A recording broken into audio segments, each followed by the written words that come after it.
El siguiente programa es presentado con el patrocinio de Verdades Eternas, diseños exclusivos. A la hora de hacer un obsequio existen muchas opciones, pero regalar detalles con los que puedes edificar a otros solo los encuentras en Verdades Eternas, diseños exclusivos y personalizados, para que en cualquier fecha especial bendigas a los que amas gratamente. Haz tu pedido ahora mismo al 317-427-0754 o al 300-445-0681. Verdades Eternas, detalles que edifican.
Padre, buenos días. Qué maravilloso es poder estar aquí de nuevo en tu presencia para exaltar tu nombre, para darte gracias por el amor tan grande que nos tienes a nosotros. Siempre te pido que nunca permitas que me olvide del hueco profundo de donde tú me sacaste. Gracias porque fue tu amor el que me atrajo a tu presencia. Fue tu amor el que me rescató. Y es tu misericordia la que me tiene en este lugar. Por eso solo hay gratitud en mi corazón, porque sé, Señor, que nada sería de mí si no fuera por tu gracia y por tu amor. Y sé que así es con cada uno de los que estamos aquí reunidos. Gracias porque cada día podemos sentir tu amor que perdona, tu amor que brinda nuevas oportunidades, tu amor que no nos juzga, tu amor que no nos condena, tu amor que nos levanta, tu amor que nos instruye, tu amor que nos llena de fuerza. Gracias por tanto amor. Gracias por enviar el sustento cada día. Gracias por mostrarnos de mil maneras cuánto nos amas y cuán importantes somos para ti. Líbranos, Señor, de venir a buscarte con una actitud incorrecta, con motivaciones incorrectas, sino buscarte porque te anhelamos, porque te necesitamos, porque sin ti, Señor, no sabemos qué hacer. Estamos perdidos en este mundo si tú no eres quien diriges nuestros pasos. Tú eres el camino, tú eres la verdad y tú eres la vida. Recibe en este día, mi Señor, toda la adoración.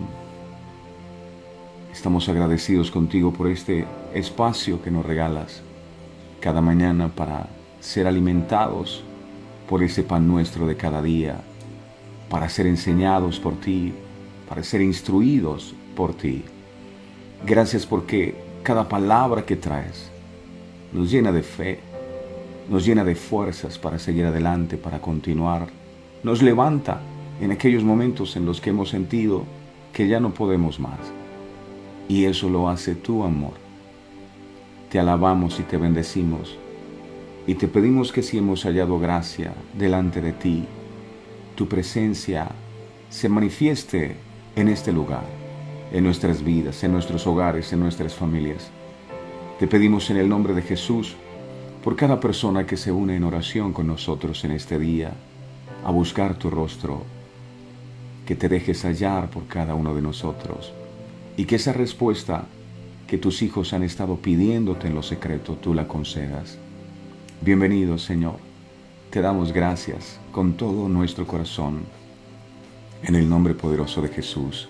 Amén, amén y amén. Amén. Damos gracias a nuestro amado Dios por la bendición tan grande de poder escucharle, la bendición tan grande de poder recibir el consejo suyo. La palabra es viva, la palabra es eficaz, la palabra es más cortante que espada de doble filo. Y Dios es la palabra. Juan 1:1 lo dice.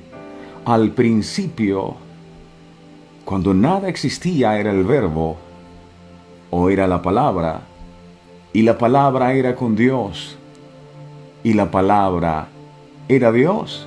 La palabra era Dios. La palabra sigue siendo Dios. Jesús es el verbo o la palabra que se hizo carne. Él es la palabra. Y ante Él hemos venido hoy. La palabra es santa, la palabra es poderosa. Así que vamos a disponer nuestro corazón para recibir en este día su santa palabra. Hoy vamos a estar compartiendo acerca de Jesús en Nazaret. No Jesús de Nazaret, sino Jesús en Nazaret. Pero estaba meditando en algo que me estaba rondando en la cabeza. Y tiene que ver con algo que dice el libro de Efesios. Efesios dice, airaos, pero no pequéis. Airaos, pero no pequéis. Y dice que no se ponga el sol sobre vuestro enojo, ni deis lugar al diablo. Eso está por allá en Efesios 4. Y le preguntaba al Señor, Señor, ¿cómo hace uno para airarse? Porque a veces nos airamos, ¿verdad? Que levante la mano el que se ha airado alguna vez. Yo me he airado. Dice, airaos, pero no pequéis. ¿Cómo uno se aira, pero no peca? Y la respuesta del Señor es sencillo. En el caso de tus hijos, uno se molesta porque hacen algo que no es debido, pero el enojo no debe ser contra los hijos, sino contra el problema que quiere corregir en los hijos. De esa manera no pecas. Pero me llamó la atención que dice la Biblia que no se ponga el sol sobre vuestro enojo. Es decir, no te acuestes con ese enojo. Antes de irte a acostar, resuelve ese inconveniente y ese conflicto que has tenido con esa persona. Porque dice la palabra, ni deis lugar al diablo. Es decir, cuando tú te enojas, cuando tú te llenas de ira, y tú no restauras las cosas, entonces tú le das lugar al diablo en tu vida y en tu corazón. Cuando usted se enoja, ¿qué siente? Usted siente rabia, se vuelve violento tal vez, y esa es la manifestación de que ya no es el Espíritu Santo de Dios el que está en la vida de ustedes, sino que es el enemigo. Entonces, airaos, pero no pequéis, que no se ponga el sol sobre vuestro enojo, ni deis lugar al diablo. Cuando usted se enoja, ¿sabe qué hace el Espíritu Santo? El Espíritu Santo se va inmediatamente de su vida. Y por eso es que vienen toda esa serie de sentimientos y de espíritus que te roban la paz, que te llenan de amargura, que te llenan de deseos de venganza, de falta de perdón, porque ya el Espíritu Santo no está.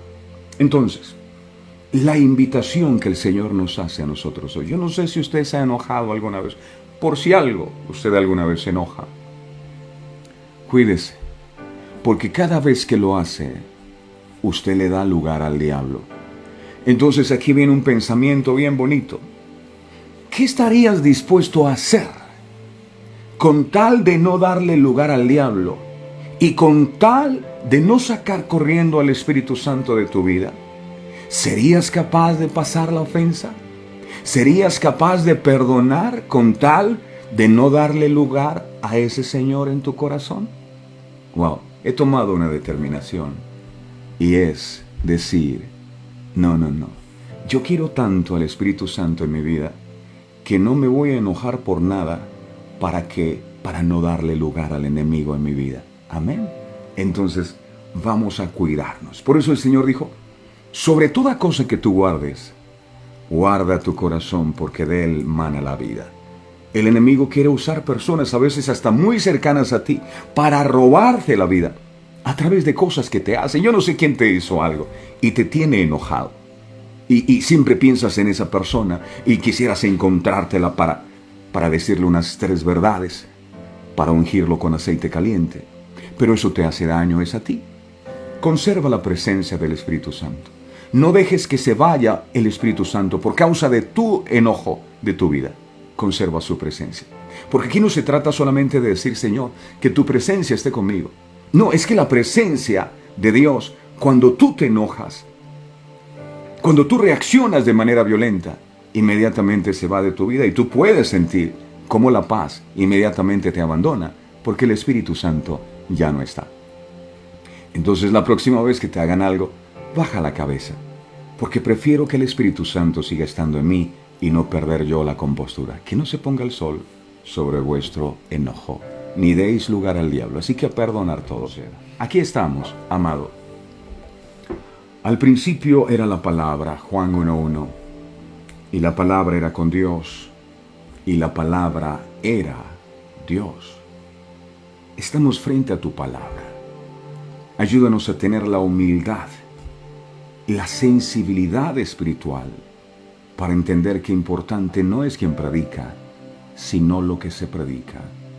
Todo el universo fue constituido por tu palabra. Y una sola palabra tuya bastará para sanarnos, para salvarnos, para liberarnos. Pero nada pasa si yo no recibo tu palabra. Así que dame un corazón humilde como una buena tierra, para que esta palabra pueda dar fruto en mi corazón al 100%. Habla, mi Dios, que tu pueblo escucha. Gracias, Señor. Amén y amén. Bueno, es fascinante todas estas enseñanzas que nos dejó Jesús. En la Biblia quedó registrado el episodio cuando Jesús, él empieza a predicar y todo, pero llegó el momento de regresar a su tierra, a sus paisanos. Jesús en Nazaret. Jesús en Nazaret. El libro de Mateo, en el capítulo 13, versos 53 al 56, enseñan. Mateo 13, versos 53 al 56, dice la palabra: Aconteció que cuando terminó Jesús estas parábolas, se fue de allí, y venido a su tierra, les enseñaba en la sinagoga de ellos, de tal manera que se maravillaban y decían: ¿de dónde tiene esta sabiduría? ¿De dónde tiene estos milagros? Verso 55. ¿No es este el hijo del carpintero? ¿No se llama su madre María y sus hermanos Jacobo, José, Simón, Judas? ¿No están todas sus hermanas con nosotros? ¿De dónde, pues, tiene todas estas cosas? Aunque no se dice específicamente a qué lugar fue Jesús, Los versículos siguientes hacen evidente que se trata de Nazaret, el hogar de su infancia, donde él había trabajado como carpintero y en donde todavía vivía su familia. ¿Cuál fue el propósito de su visita a Nazaret? Tal vez deseaba pasar un tiempo con su madre y sus hermanos. Recordemos que un tiempo atrás ellos le habían visitado en Capernaum, preocupados por él. Eso quedó registrado en el libro de Mateo, capítulo 12, versos 46 al 47. Mateo 12, 46 al 47 dice: mientras él aún hablaba a la gente, he aquí su madre y sus hermanos estaban afuera y le querían hablar. Verso 47. Y le dijo uno: he aquí tu madre y tus hermanos están afuera y te quieren hablar.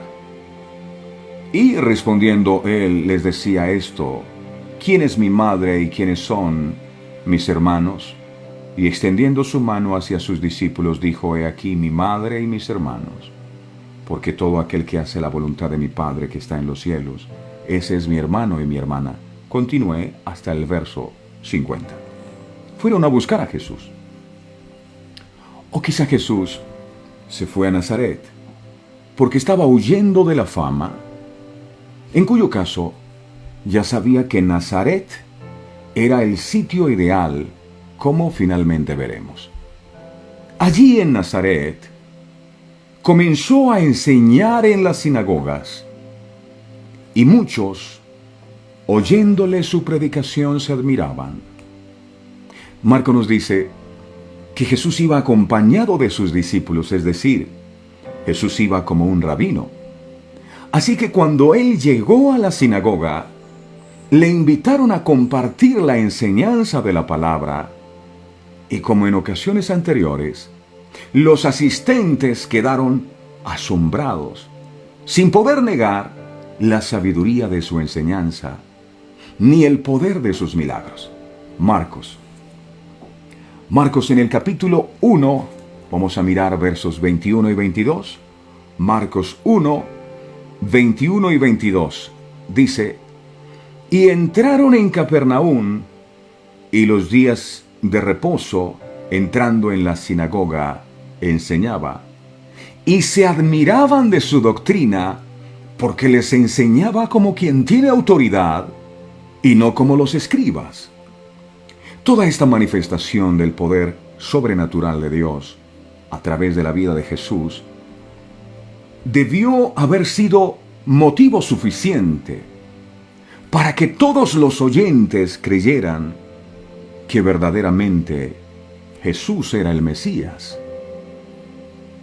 Estas personas, al escuchar a Jesús, se maravillaban, óigase bien, se maravillaban. Ellos me imagino que decían amén, wow.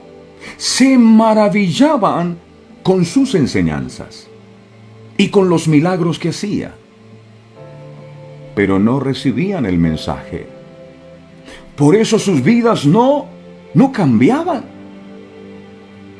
De igual manera, de nada nos sirve maravillarnos con la palabra de Dios. ¡Wow! ¡Qué palabra poderosa! ¡Qué revelación! De nada nos sirve maravillarnos con las promesas o las revelaciones de Dios si esa palabra que escuchamos no produce en nosotros arrepentimiento o un cambio en nuestra manera de actuar o de comportarnos. Ellos se maravillaban, pero no cambiaban. ¡Wow! ¡Qué palabra tan tremenda! Y si fue una palabra tan tremenda como usted dice, ¿por qué no la recibió? Entonces no era tremenda la palabra. Jesús, el enviado de Dios, el Salvador del mundo, les mostraba su poder. Pero curiosamente, lejos de producir en ellos la fe, El evangelista nos dice que se escandalizaban de él. Mateo. Vamos a mirar el capítulo 13, verso 57. Verso 57 en la parte A. Aquí dice, y se escandalizaban de él. ¡Wow! ¿Con cuánta facilidad el hombre se vuelve irracional cuando se trata de la fe? Estaban delante de aquel que el Padre había enviado para salvarlos, y por la dureza de sus corazones no lo reconocieron como tal.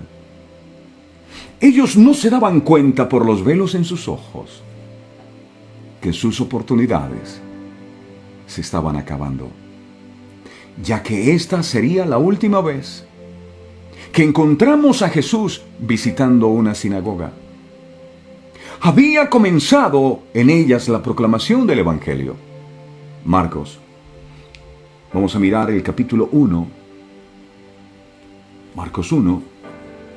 Vamos a mirar el verso 21. Marcos 1:21 dice, y entrando en Capernaum y los días de reposo entraron en la sinagoga y les enseñaba, y les enseñaba. Y fue precisamente allí, en una sinagoga, en donde los fariseos le habían rechazado. Marcos. Vamos a mirar el capítulo 3, ahora el verso 6. Marcos 3, 6.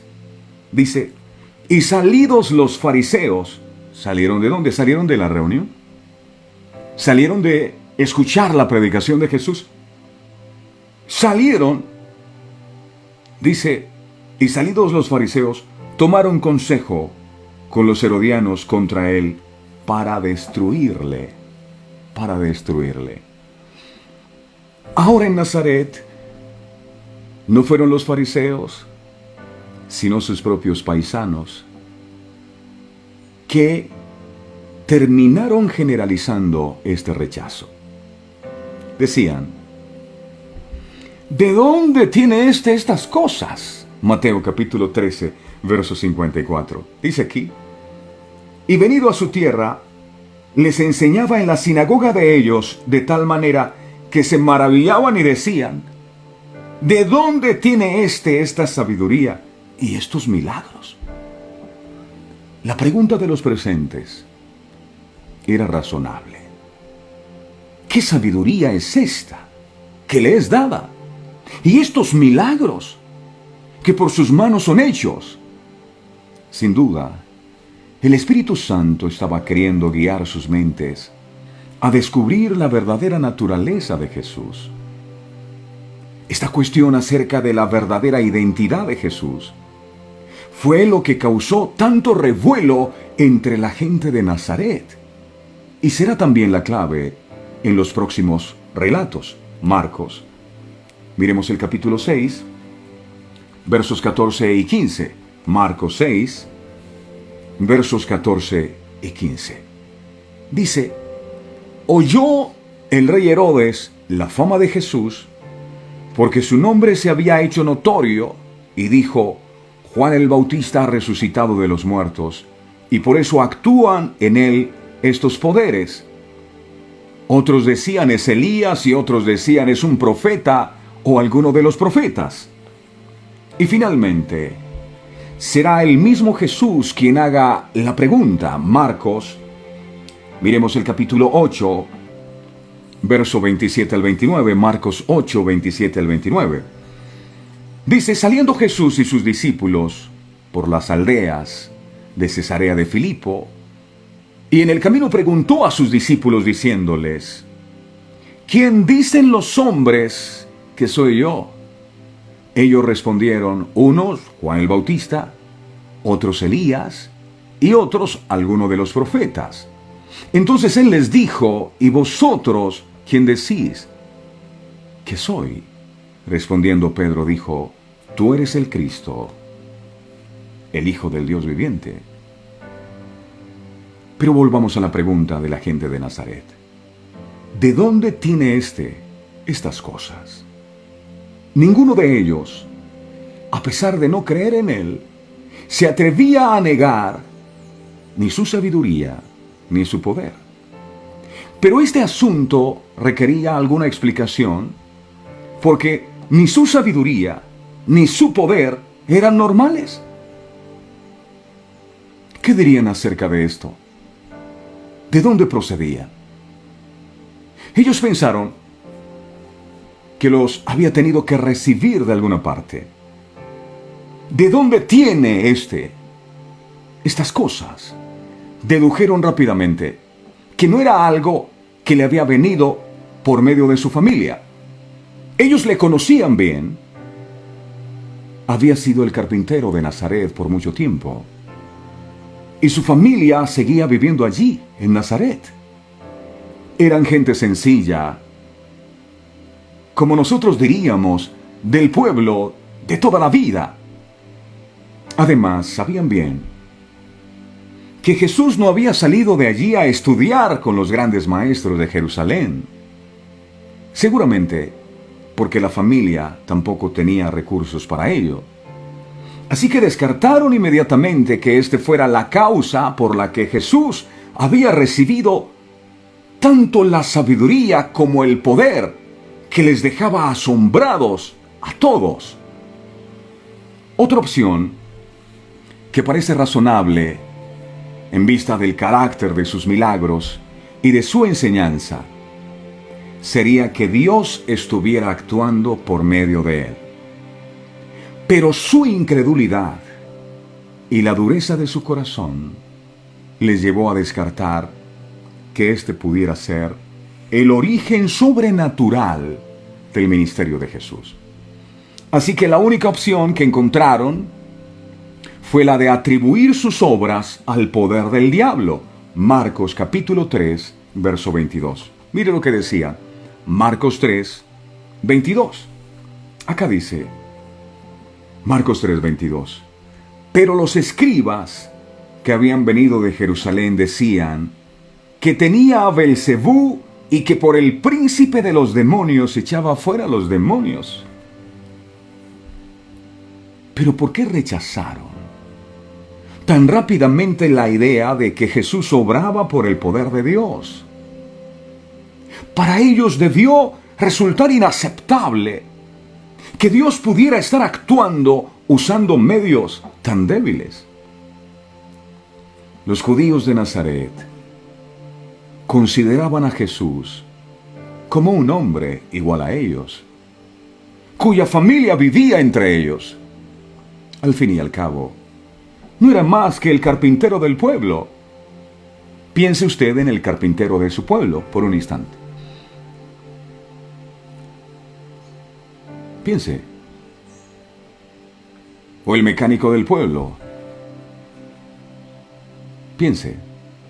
Sí, para ellos era el carpintero del pueblo, el que hacía las camas, las sillas, los muebles. Mateo capítulo 13, verso 55 dice, Mateo 13, 55. Mira lo que decía. ¿No es este el hijo del carpintero? ¿No se llama su madre María y sus hermanos Jacobo, José, Simón y Judas? ¿No están todas sus hermanas con nosotros?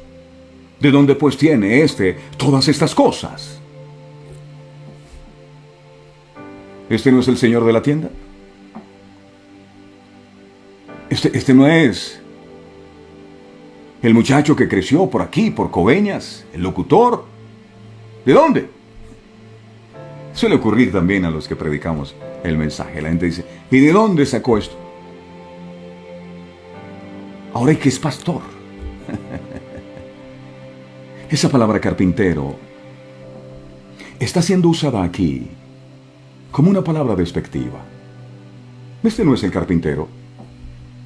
Sin embargo, este siempre ha sido el proceder de Dios.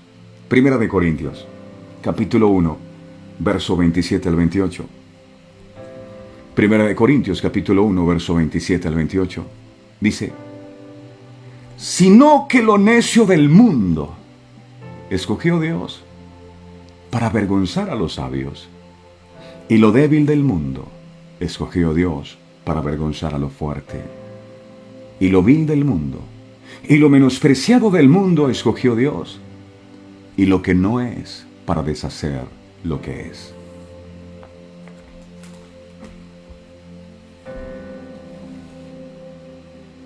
Hay algunos que se sienten mal porque la gente los desprecia. Y le decía a alguien que se sentía muy dolido por la manera como la gente lo percibía. Y yo le decía, debes gozarte. Porque el título más grande que tiene una persona que Dios escoge, ¿sabe cuál es? Vil y menospreciado. Somos viles y menospreciados para el mundo, para que la gloria no sea nuestra, sino del Dios que nos escogió. Mucha gente que me ve predicando dice, ese yo lo conozco, yo sé quién era, yo sé lo que hacía, lo malo que era. No me va a hacer sentir mal, por el contrario, confirma que estoy en el propósito porque Dios escogió de lo vil. Y yo era vil. Escogió de lo menospreciado. Y mucha gente me desprecia. Pero Dios no lo hace. ¿No es este el carpintero? No deja de admirarnos que el Señor de la Gloria se hiciera hombre y viviera como uno de nosotros. Jesús no era el presidente de un conglomerado económico. Era el carpintero. Jesús el Mesías asumió una vida común y corriente. Los fariseos solo podían ver lo que estaba delante de sus ojos. Veían el carpintero, pero él era el Salvador del mundo.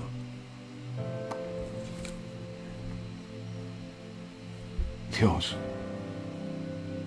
no eligió un palacio, sino un sencillo taller de carpintería. Y se requiere mucho discernimiento para poder ver en un humilde carpintero lo que yo necesito para la salvación eterna. Se requiere discernimiento para ver en una persona que ha sido vil y menospreciada por la sociedad algo especial que pueda cambiar mi vida.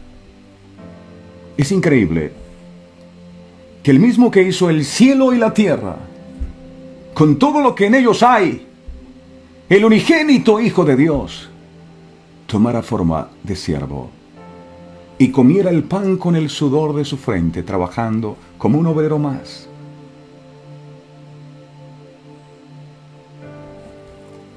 Pudo haberle dicho al Padre, Padre, mándame dinero que necesito. No. Hasta el asno, para su entrada triunfal, fue prestado. El pollino. El lugar donde Jesús hizo la Santa Cena también fue prestado. Y era el Hijo de Dios. El apóstol Pablo dijo algo.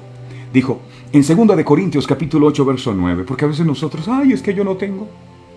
Cálmate. 2 de Corintios 8:9 dice, mira esto bonito, porque ya conocéis la gracia de nuestro Señor Jesucristo, que por amor a vosotros se hizo pobre, siendo rico, para que vosotros por su pobreza fueseis enriquecidos. ¡Wow! ¡Cuán grande es el amor de Dios! Sin embargo, aunque para nosotros, los seguidores de Cristo, el hecho de que Jesús fuera carpintero de Nazaret es un fuerte motivo de adoración. Por el contrario, en la forma en que los judíos de Nazaret lo decían, había mucho menosprecio escondido. El carpintero, este no es el carpintero. Su razonamiento sería más o menos lo siguiente. ¿Quién se ha creído este? Si solo es un carpintero sin estudios. ¿Quién nos garantiza a nosotros que somos tan letrados? Su autoridad y sus pretensiones. Por eso no recibieron su mensaje. Pero, a pesar de todas las evidencias de su poder sobrenatural, a pesar de que todo eso se encontraba delante de ellos, y no las podían negar, no creían. Había dos cosas que les impedían aceptarle. Número uno, su incredulidad. Y número dos, su envidia. Sí, la incredulidad fue una de las causas por las que perdieron los grandes bienes que el Señor estaba dispuesto a concederles. Ese es un carpintero. Y también la envidia se hallaba en la raíz de su odio. Ellos no podían admitir que un paisano suyo fuera más que ellos mismos. De todo esto podemos aprender diferentes lecciones. Las circunstancias de nacimiento y fortuna no tienen nada que ver con el valor de una persona. Jesús había nacido en una familia humilde y era carpintero. Pero sin embargo, era el mismo Hijo de Dios. Debemos estar en guardia para no caer en la tentación de valorar a las personas por las circunstancias externas y no por su relación personal con Dios, en donde realmente está el valor. Alguien dijo, hay gente tan pobre, que lo único que tienen es dinero. Son ricos económicamente hablando, pero pobres espiritualmente. Con mucha frecuencia, los hombres tenemos la tendencia de menospreciar aquello que nos es familiar. Lo primero que el Señor le dice a Abraham es, sal de tu tierra y de tu parentela. ¿Qué es una parentela? Parentela es aquello que es de la familia. Y para que Dios nos bendiga a nosotros es necesario salir incluso de actitudes del corazón que no son tan familiares. Hay personas que se enojan con frecuencia y dicen, es que eso es normal. Porque ya son actitudes que se vuelven familiares. Por ejemplo, el pecar se vuelve tan normal que a lo malo le dicen bueno y a lo bueno malo. Decía, escuchando la radio ayer, de Caracol Radio, decía alguien que una mujer habló del daño que le hizo la pornografía. Una muchacha, tenía 21 años, y desde los 11 años entró en contacto con la pornografía. Y decía ella, me destrozó mi vida la pornografía. Por supuesto, cuando necesitas imágenes para poder tener algún placer, eso te daña las relaciones. Y ella comenzó desde muy temprano. Y el locutor decía, ella habla del daño que le hizo ese contacto. Y sale otro de los que estaban ahí en la mesa diciendo, yo digo, Dios mío, líbranos de medios de comunicación con este tipo de personas que no tienen temor de Dios, que pueden terminar dañando con sus comentarios a la gente. Sale diciendo, ahora van a satanizar como todo, a moralizar. ¿Quién dijo que la pornografía hace daño? Yo decía, ¿cuándo la pornografía ha matado a nadie? Yo decía, wow, tanta ignorancia. Uno de los asesinos más grandes que ha tenido los Estados Unidos comenzó precisamente por la pornografía. Encontró una revista pornográfica, empezó a ver y él empezó a querer hacer esas cosas que veía y al final terminó asesinando mujeres para violarlas. Y uno ve hombres como Garavito que terminaron asesinando y matando niños. ¿Cómo comenzaron? Con la pornografía. Son demonios que atrapan a la persona. Eso no ha matado a nadie. ¿Cómo que no ha matado a nadie? Ha dañado relaciones. Hay personas que no pueden tener intimidad si no están con la pornografía, están atrapados. Hay gente que llora porque quiere salir de allí y no han podido, pero la gente habla sin tener conocimiento. Ese no es el tema.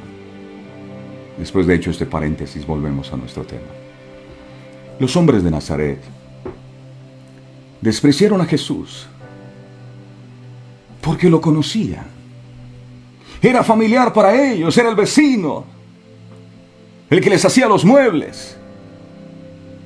Y con cuánta facilidad podemos llegar a no valorar adecuadamente cosas que no son familiares.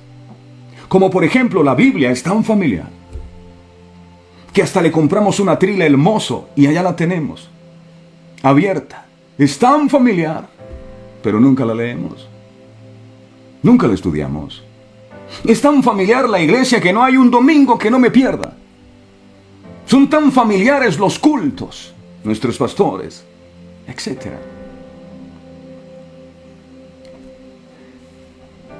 En otras muchas ocasiones, la familiaridad, en lugar de engendrar un creciente respeto, produce falta de él.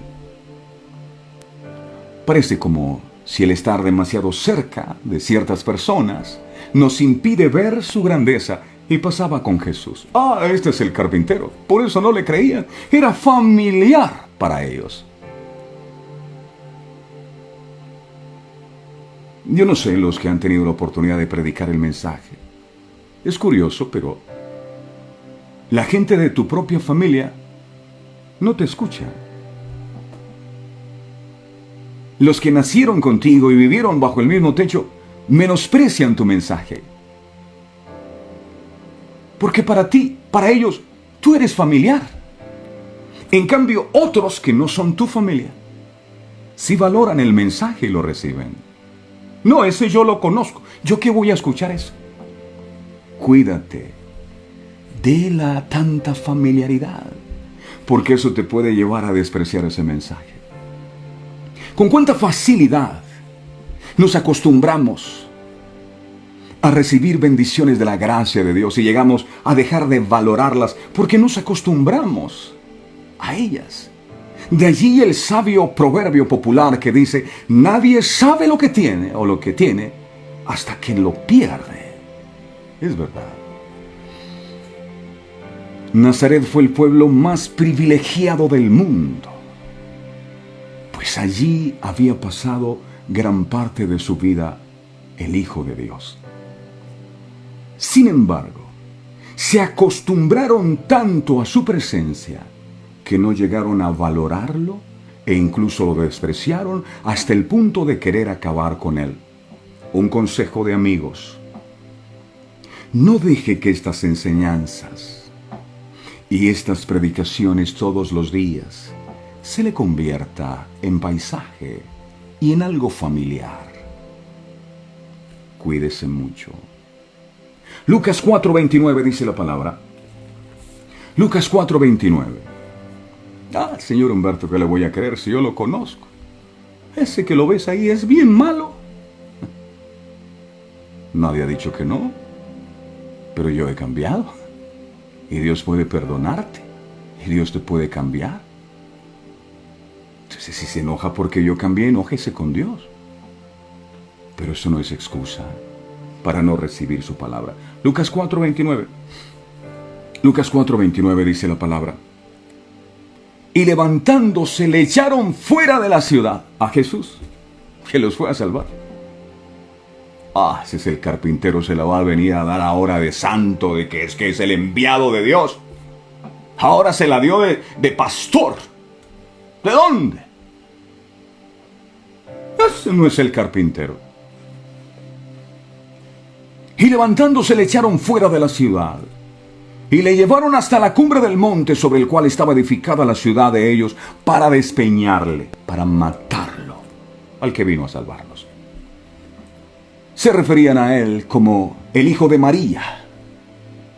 Es extraño que se refieran a Jesús de esta manera, cuando lo normal había sido mencionar a su padre, el hijo de María y José. Ese detalle puede indicar que José había muerto hace tiempo, pero puede ser también que la gente de Nazaret estuviera haciendo una alusión al carácter ilegítimo de su nacimiento con el fin de insultarlo. La respuesta de Jesús a todo esto fue Mateo 13:57. Mateo 13:57. Y se escandalizaban de él. Pero Jesús les dijo: no hay profeta sin honra, sino en su propia tierra y en su casa. Ojo, quiero repetir de nuevo ese texto, porque la gente lo que entiende es que los profetas no tienen honra. No, dice, no hay profeta sin honra, sino en su propia casa. O sea, los profetas sí tienen honra. El problema es que los honran los que no son de su casa, los que no son de su familia. Como ya hemos señalado, sus paisanos judíos le estaban menospreciando. Para ellos era simplemente Jesús un carpintero de Nazaret. Y para sus líderes religiosos, un endemoniado poseído por Belcebú. Esta táctica del diablo es bien conocida y lo hace con todos nosotros también. Primero, ridiculizarle y despreciarle para después quitarle valor a todo lo que había dicho y hecho entre ellos. Pero esto es un engaño de Satanás, que no cambia la verdad de las cosas. Fue en este contexto que Jesús hizo esta afirmación: no hay profeta sin honra, sino en su propia tierra. Ahí en su propia tierra no le honran. Ahí en su propia familia no le creen. Ahí en su propia familia le desprecia, no le valora. O pregúntenle a José. Le cuenta a sus hermanos el sueño de Dios y ¿qué recibió a cambio? Desprecio de sus propios hermanos y de su propia familia. Porque ellos no entienden. El rechazo más grande del hombre de Dios está en su propia casa.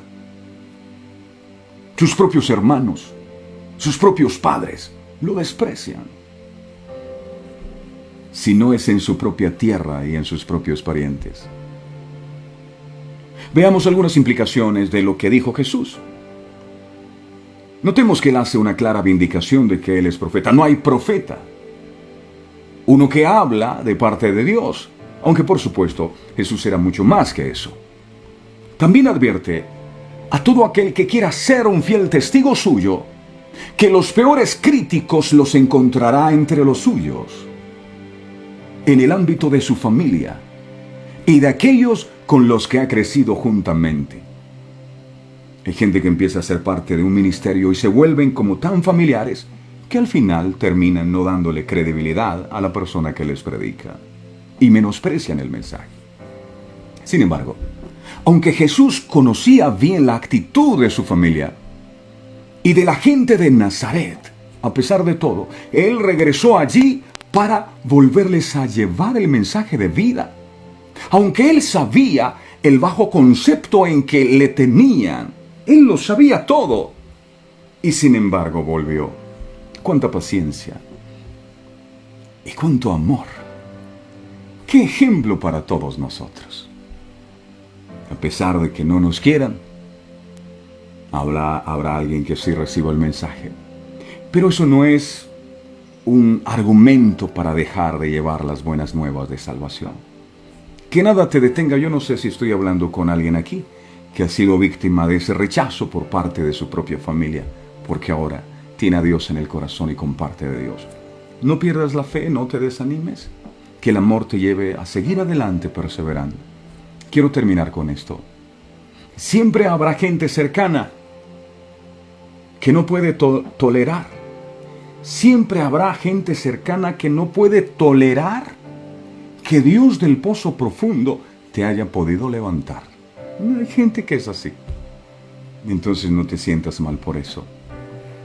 Lo hicieron con Jesús, también lo harán con nosotros. Padre, gracias, en el nombre poderoso de Jesús, por tu santa y bendita palabra revelada a nuestras vidas. Cuánto necesitamos aprender de tu palabra. Necesitamos entender que más allá de las personas que nosotros podamos ver, que nos enseñan y nos predican el mensaje, lo importante es el mensaje que se comparte. Lo importante es el mensaje que se predica. Y nos podemos ver tentados a juzgar a estos fariseos e incluso a los paisanos de Jesús porque no le creían. Pero ¿cuántas veces nos ha pasado a nosotros lo mismo? Ha llegado el punto en que nos hemos vuelto tan familiares con las revelaciones y con la palabra de Dios que nuestro corazón llega al punto en el que se endurece y ya no creemos igual que creíamos cuando estábamos comenzando en esa relación contigo. Yo quiero pedirte perdón, Señor, porque es posible que nos haya pasado también a nosotros. ¿Cuántas veces tú nos has dicho que cambiemos ciertas cosas y decimos no creerte? ¿En cuántas ocasiones tú nos has dado palabras de fe para que en medio de la prueba y la circunstancia difícil nosotros sigamos creyendo? Y lo que hemos hecho es desanimarnos, quejarnos, murmurar. Es lo mismo que ellos hicieron.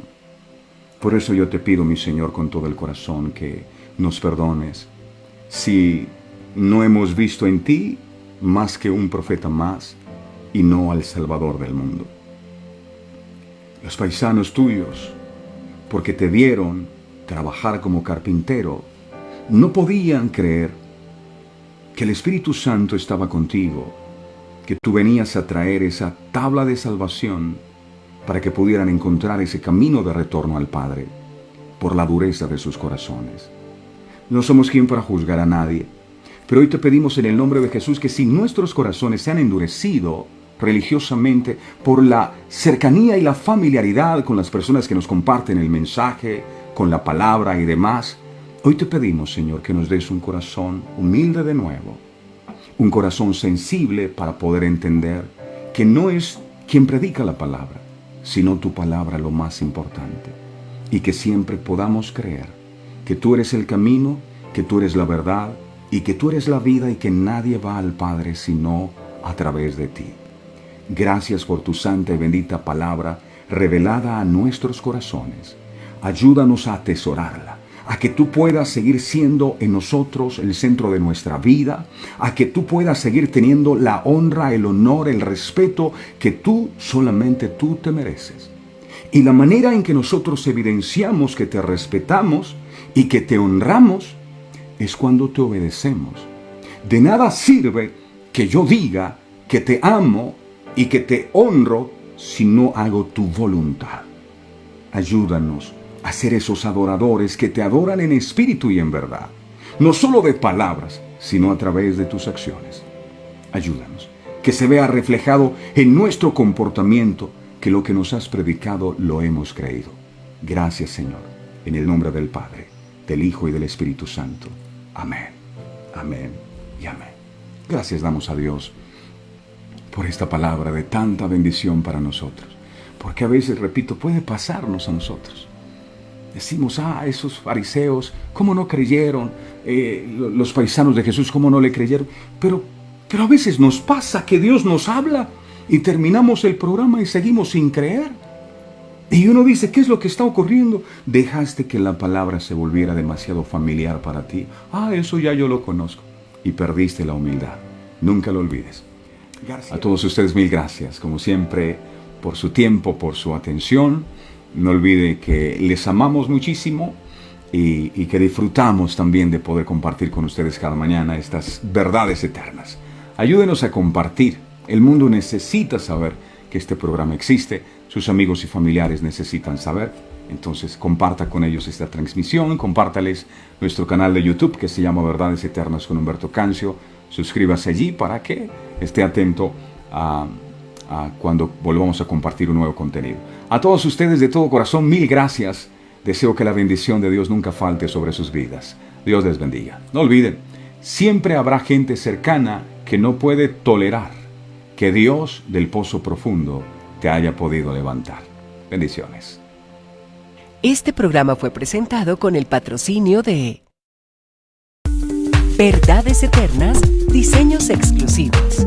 A la hora de hacer un obsequio existen muchas opciones, pero regalar detalles con los que puedes edificar a otros solo los encuentras en Verdades Eternas, diseños exclusivos y personalizados, para que en cualquier fecha especial bendigas a los que amas gratamente. Haz Haz tu pedido ahora mismo al 317-427-0754 o al 300-445-0681. Verdades eternas, detalles que edifican.